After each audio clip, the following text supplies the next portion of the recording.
అవగాహన సదస్సు కార్యక్రమానికి విచ్చేసిన అలాగే ఈ కార్యక్రమానికి ముఖ్య అతిథిగా గౌరవ శ్రీ రఘువరన్ అదనపు గారిని వేదికపైకి రావాల్సిందిగా ఆహ్వానిస్తున్నాను. ఈ హాస్పిటల్ కార్యక్రమానికి విచ్చేసిన అతిథులను మొక్కలతో ఆహ్వానం పలకాల్సిందిగా పశువైద్య సిబ్బందిని కోరుతున్నాం.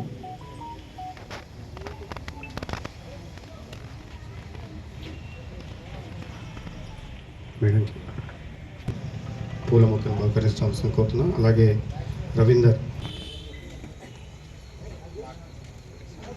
డిప్యూటీ డిఎంహెచ్ఓ గారికి మొక్కను బహుకరించాల్సిన కోరుతున్నాం.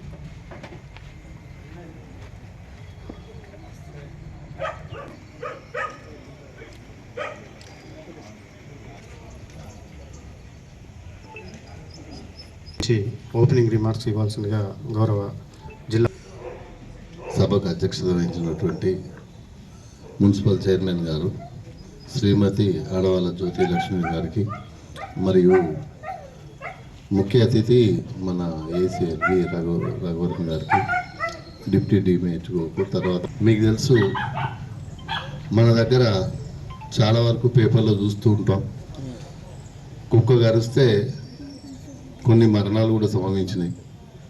రీసెంట్గా మా ఏసీఎల్వి గారు రఘువరన్ గారు పేపర్లో వచ్చిన న్యూస్ను కూడా హైలైట్ చేసిండు. తండ్రి కొడుకులు ఇద్దరు కుక్క కాటుకు మరణించడం జరిగింది.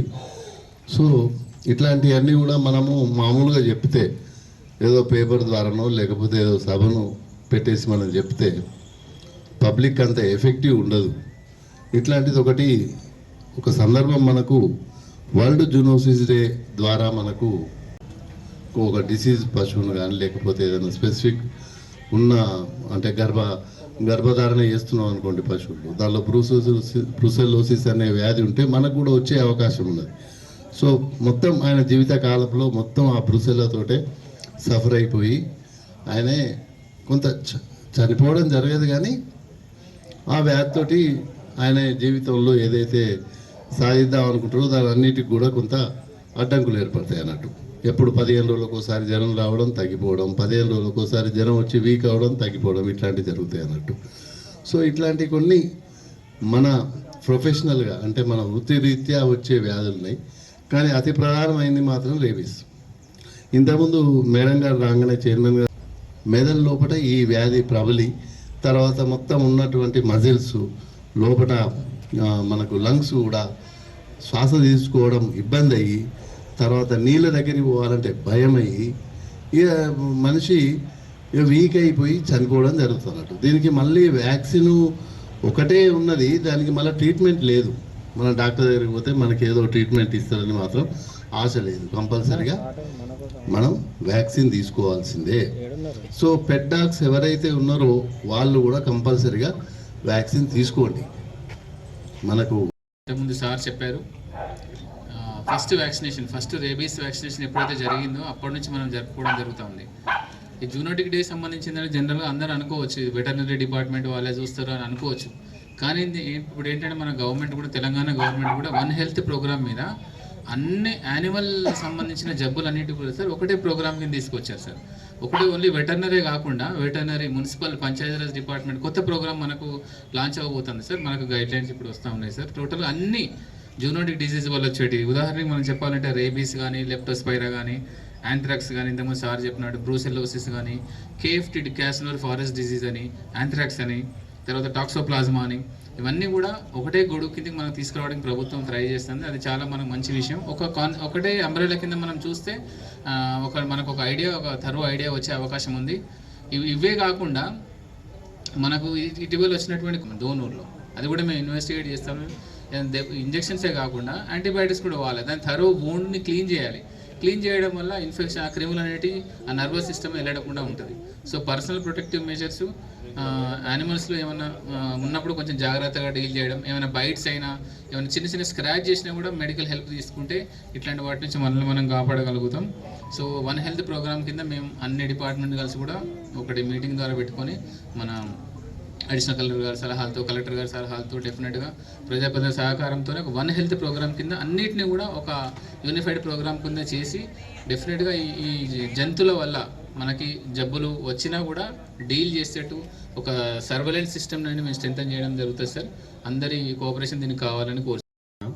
ఎందుకంటే రీసెంట్గా మీరు కూడా చాలామంది చూసి ఉంటారు పేపర్లలో, అంటే మన స్టేట్లో కాదు ఆంధ్రాలో, జస్ట్ వాళ్ళ పెట్టాగు వ్యాక్సినేషన్ లేక ఆ పెట్టాగు సంబంధించిన ఇంటి ఓనర్ని వాళ్ళ అబ్బాయిని కూడా కరచడం వల్ల ఇద్దరు కూడా చనిపోయారు. Just 1 month back. చాలా బాధాకరమైన సంఘటన. చాలా చిన్న విషయము, వాళ్ళకి వ్యాక్సినేషన్, ఆ కుక్కకు వ్యాక్సినేషన్ వేసి ఉంటే వాళ్ళు బతుకుండేవాళ్ళు. సో ఇలాంటి విషయాలన్నీ మనం నివారించాలంటే డెఫినెట్గా మనకు ఈ కుక్కలకు అన్నీ కూడా మనం ఈ వ్యాక్సినేషన్ తప్పనిసరి. అంటే కుక్క కాటు ప్రమాదకరమే, కానీ అది నివారించే యొక్క శక్తి కూడా మన దగ్గర ఉంది. అంటే ముందుగా కుక్కరి కాటును మనం నివారించాలంటే చిన్న చిన్న మెలకువలు ఉన్నాయి. అవన్నీ కూడా మీరు ప్రజలకు అవగాహన తీసుకొస్తే ముందుగా మనం కుక్క కాటుని నివారించగలుగుతాం. దానికి సంబంధించిన విషయాలన్నీ కూడా వెటనరీ డిపార్ట్మెంట్ నుంచి కూడా మనము అన్ని రూరల్ లోకల్ బాడీస్ అంటే గ్రామ పంచాయతీలు, మున్సిపాలిటీలు కూడా ఫ్లెక్సీ రూపంలో అన్ని దగ్గర కూడళ్ళు పెడుతున్నాము. అంటే ముందుగా నివారించడానికి. అలాగే ఒకవేళ కుక్క కాటు వేస్తే దాన్ని ఎలా మనం ప్రివెంట్ చేసుకోవచ్చో దాన్ని కూడా వ్యాక్సినేషన్ సంబంధించి కూడా వీళ్ళందరూ కూడా మనం ఇన్స్ట్రక్షన్స్ ఇచ్చున్నాము. సో పెట్ డాగ్స్ అయితే డెఫినెట్గా స్థానికులందరూ కూడా మీరు వ్యాక్సినేషన్ వేసుకోండి. అలాగే స్ట్రీట్ డాగ్స్ సంబంధించి అయితే మన గ్రామ పంచాయతీ నుంచి, అలాగే మున్సిపల్ సిబ్బంది నుంచి కూడా మేము మ్యాక్సిమం ఆ క్యాచింగ్ మెకానిజం ఏది ఉందో మనం తీసుకొని ఈ యొక్క సంబంధిత శాఖ నుంచి వ్యాక్సినేషన్ డెఫినెట్గా చేపిస్తాము. సో అందరికీ కూడా కోరేది ఏంటంటే ముందుగా కుక్క కాటుని నివారిద్దాము. లేదు అంటే ఖచ్చితంగా వ్యాక్సినేషన్ వేసి ఇలాంటి ఇన్సిడెంట్స్ కూడా రిపీట్ కాకుండా చూసుకోవాల్సిన బాధ్యత అంతా కూడా మన మీద ఉంది. సో ఈ అవకాశం ఇచ్చిన అందరికీ కూడా ధన్యవాదాలు చెప్తూ ముగిస్తున్నాం. మరి ఇంత గొప్ప కార్యక్రమానికి విచ్చేసిన వరల్డ్ జూనోసిస్ డేకి సందర్భంగా ఇక్కడికి విచ్చేసిన మన లోకల్ బాడీస్ కలెక్టర్ గారైన రఘువరన్ గారికి, ఇక్కడికి విచ్చేసిన మా స్థానికులందరికీ, జగిత్యాల్లో ఉన్న అందరు ఇక్కడికి విచ్చేసిన ప్రతి ఒక్కరికి హృదయపూర్వక నమస్కారాలు తెలియజేస్తూ, మరి ఈరోజు వరల్డ్ జూనోసిస్ డే మరి ఎందుకు మనం ఇది జరుపుకుంటున్నాం అంటే 1885 జూలై 6వ డేట్ నాడు ఒక బాబును కుక్క కరవడం వల్ల, ఒక సైంటిస్ట్ దీనికి వ్యాక్సిన్ తయారు చేయడం వల్ల ఈరోజు ఇది జరుపుకోవడం జరుగుతుంది. మరి ఏంటిది, మన ఇంట్లో పెరుగుతున్న కుక్కలే కదా, మనకి ఎలాంటి ప్రాబ్లం ఉండదు అని ఎవ్వరూ అనుకోవద్దు. ఖచ్చితంగా వాటికి కూడా వ్యాధి అనేది వస్తుంది. సో దాని ద్వారా మనకు కూడా అది వస్తుంది కాబట్టి, దానికి వచ్చిన వ్యాధి మనకు కూడా వస్తుంది కాబట్టి ఖచ్చితంగా ప్రతి ఒక్కరూ దీనికి వ్యాక్సిన్ వేసుకోవాలి. వాటికి వేయించాలి, మనం కూడా వ్యాక్సిన్లు వేసుకోవాలి. దాని తర్వాత ఎవరైనా కానీ ఇప్పుడు మన ఆఫీసర్లు చెప్పినట్టు కుక్కలతో ఆడుకునే ముందు, మనం పెంచుకుంటున్నవే కదా అని దాంతో ఆడుకునే ముందు మనం కూడా చాలా చురుగ్గా ఉండాలి. మనయే కదా అని చెప్పేసి వదిలేస్తే అవి మనల్ని కూడా కాటేసే, కొరికేసే అంత ప్రమాదంలో ఉన్నాయి కాబట్టి ఎవరైనా చాలా జాగ్రత్తగా ఉండాలి. దాని తర్వాత ఇప్పుడు ఈ కుక్కల కంటే కూడా మన వీధి కుక్కలు చాలా ఇంపార్టెంట్. ఇవ్వంటే మనం చెప్పినట్టు వింటే, ఇక్కడ కూర్చుంటే ఇంజెక్షన్ వేయించుకుంటాయి, అది కాదు. వీధి కుక్కలతో ఎట్లా అనేది ఇప్పుడు క్యాచింగ్ ప్రోగ్రామ్ అనేది మేము ఖచ్చితంగా మున్సిపల్ ద్వారా మేము పెట్టుకొని సిబ్బందిని పంపించి ఈ వ్యాక్సినేషన్ తప్పకుండా వేయిస్తాం. మరి దీని ద్వారా ఏం నియంత్రణ ఉంది అని అంటే కుక్కల సంఖ్య అయితే తగ్గదు. జస్ట్ అవి కాటేయడం, అవి కొరకడం వల్ల మనకి ఏ వ్యాధి రాకుండా ఉంటుంది అంతే. కానీ ఈ సంఖ్య తగ్గిపోవాలి అని అంటే మాత్రం ఖచ్చితంగా దీనికి ఏం చేస్తే బాగుంటుంది అనేది, ఒక వ్యాక్సిన్ ఉందా, మరి లేకపోతే దీనికి నియంత్రణ ఆపరేషన్ ఉందా, అది చేయిస్తాం తప్పకుండా. మరి యానిమల్ యాక్ట్ కింద మన కుక్కల్ని ఏం చేయరాదు అని గత 2 సంవత్సరాల క్రితం అమలా గారు కేసు పెట్టడం జరిగింది. కుక్కల్ని చంపేస్తున్నారు ఎక్కడ పడితే అక్కడ అని. అది తప్పని వారు చెప్పడం ద్వారా ఇప్పుడు కుక్కల్ని చంపడం కూడా చాలా తగ్గిపోయింది, ఎక్కడ చంపట్లేదు. మరి కుక్కల్ని మనల్ని చంపితే తప్పు లేదు, కానీ మనం కుక్కల్ని చంపితే తప్పు. Okay, no problem. మనం యానిమల్ యాక్ట్ ద్వారా మనం ఇది తీసుకొని మన కుక్కలకి ఆపరేషన్ చేసి సంఖ్యను తగ్గించే మనం ఈ పరిణామం ముందడికి తీసుకెళ్దాం. ఖచ్చితంగా ఇది అమల్లోకి తీసుకురావాలి, తీసుకొస్తాం కూడా.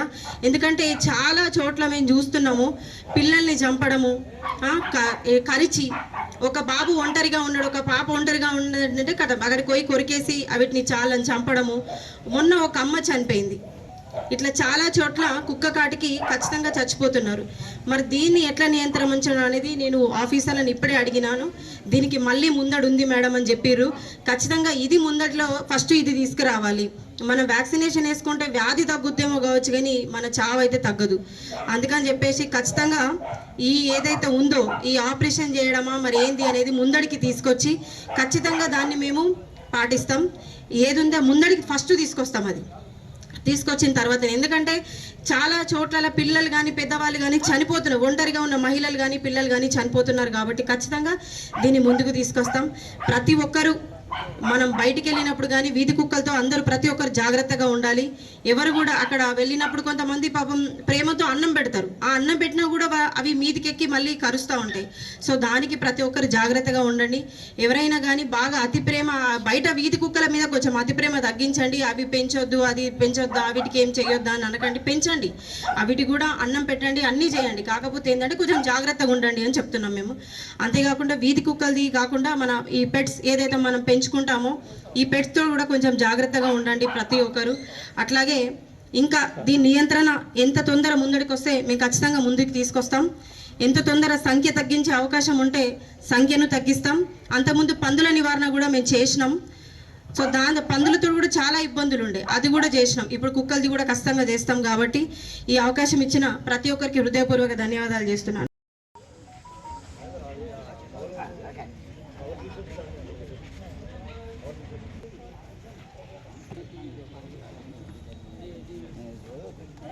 ఏదైనా ప్రాబ్లం అయితే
కొంచెం side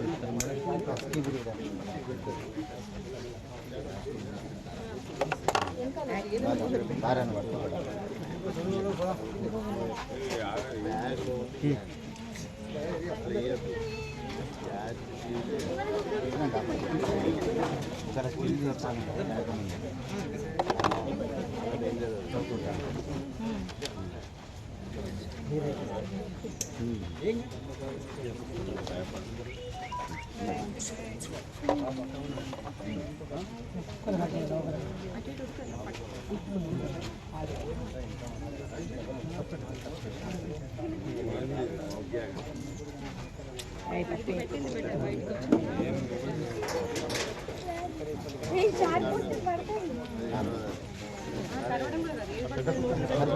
Ravana side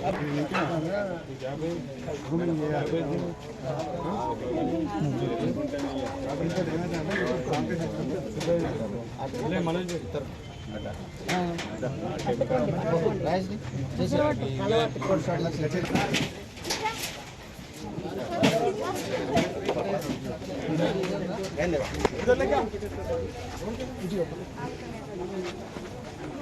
Thank you.